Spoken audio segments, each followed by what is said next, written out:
Ce lundi 9 janvier 2023, le gouvernement a annoncé ses décisions pour mieux encadrer et sécuriser la pratique de la chasse.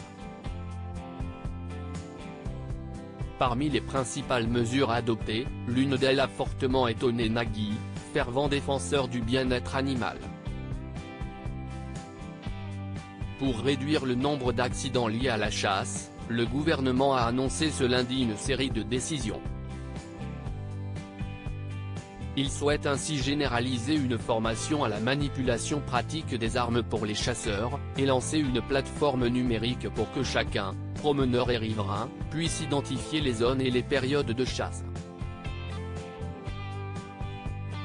Autre mesure qui sera créée début 2023, une contravention pour sanctionner l'acte de chasse sous l'emprise excessive de l'alcool, et qui sera infligée à partir de 0,5 g d'alcool dans le sang.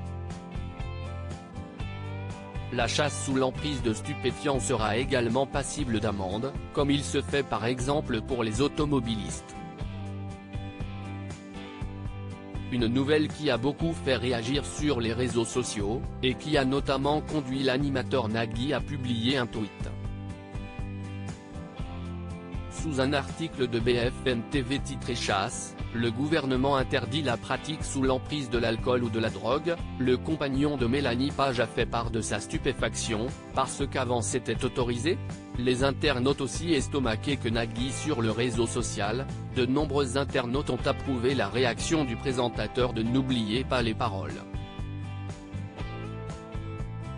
Je me suis fait la même réflexion. Si est-il lunaire? Aussi aberrant que cela puisse paraître, il faut croire que oui. C'était pas interdit donc par analogie, oui, c'était autorisé. Comment tu fais pour confondre un vélo avec un sanglier sinon?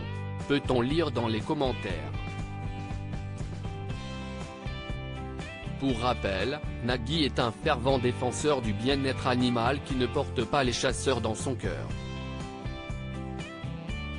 En 2019, il avait ainsi déclaré à l'antenne, quand on leur dit que les animaux, c'est mieux vivant, ils nous disent, non, mais on aime la nature, c'est pour ça que nous chassons.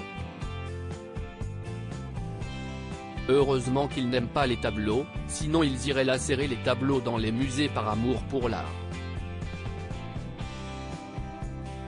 2 ans plus tard, il avait qualifié les chasseurs de personnes qui n'aiment pas la vie et qui ne la respectent pas. Pour lui comme pour bien d'autres internautes, le plan que vient d'annoncer le gouvernement s'avère donc loin d'être à la hauteur des attentes.